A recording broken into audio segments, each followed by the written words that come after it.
Okay, so let's take a look and working with Kubernetes objects. The first of these items, understanding Kubernetes objects. Let's take a look. So, you understand Kubernetes objects, and this page will explain how Kubernetes objects are represented in the Kubernetes API and how you can express them in YAML format. So, you understand Kubernetes objects. Kubernetes objects are persistent entities in the Kubernetes system, and Kubernetes uses these entities to represent the state of your cluster. Specifically, they can describe what containerized applications are running and on which nodes, the resources available to those applications, the policies around how those applications behave, such as restart policies, upgrades, and fault tolerance. And a Kubernetes object is a record of intent. So once you create the object, the Kubernetes system will constantly work to ensure that object exists. By creating an object, you are effectively telling the Kubernetes system what you want your cluster's workload to look like. This is your cluster desired state. To work with Kubernetes objects, whether to create, modify, or delete them, you will need to use the Kubernetes API. When you use the kubectl command line interface, for example, the CLI makes the necessary Kubernetes API calls for you.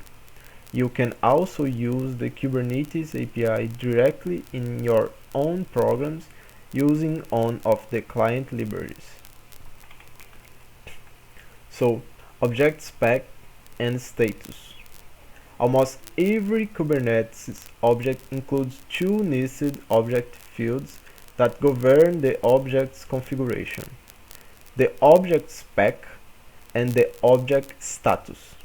For objects that have a spec, you have to set this when you create the object, providing a description of the characteristics you want the resource to have, its desired state. The status describes the current state of the object, supplied and updated by the Kubernetes system and its components. The Kubernetes control plane continually and actively manages every object's actual state to match the desired state you have supplied.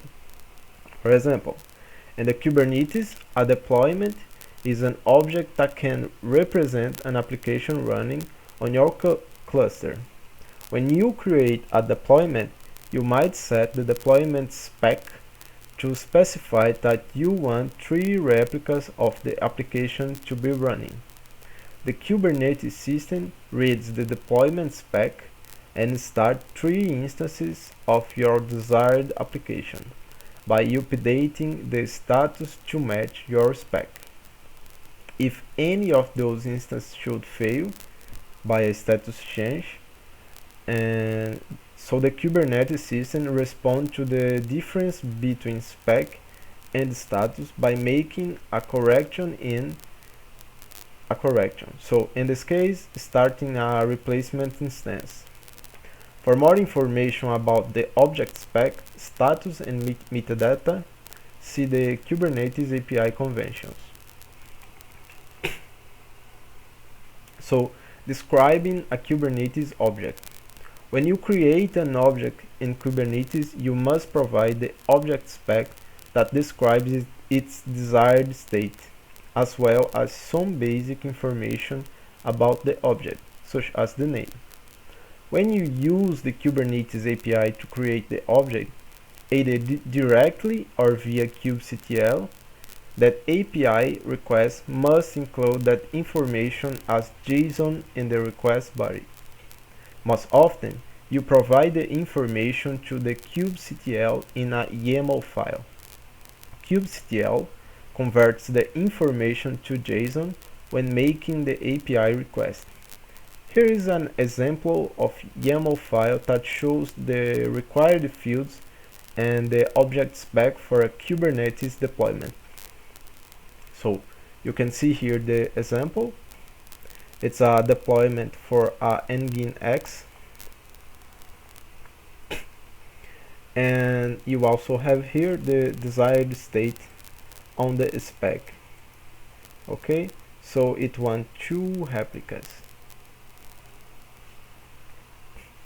And one way to create a deployment using a YAML file like the one above is to use the kubectl apply command in the kubectl command line interface by passing the YAML file as an argument.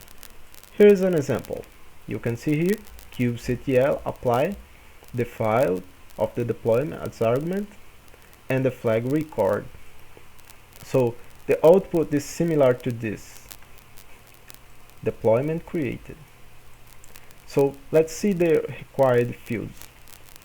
In the YAML file for the Kubernetes object you want to create, you need to set values for the following fields: API version, which version of the Kubernetes API you are using to create this object, the kind, that is, what kind of object you want to create, the metadata, that is, data that helps uniquely identify the object, including a name, string, and UID, and optional namespace. And you also have the spec, that is, what state you desire for the object. The precise format of the object spec is different for every Kubernetes object and contains nested fields specific to that object. The Kubernetes API reference can help you find the spec format for all the objects you can create using Kubernetes. For example, the spec format for a pod can be found in pod spec v1 core, and the spec format for a deployment can be found in deployment spec v1 apes. So that's it for today. Thank you so much.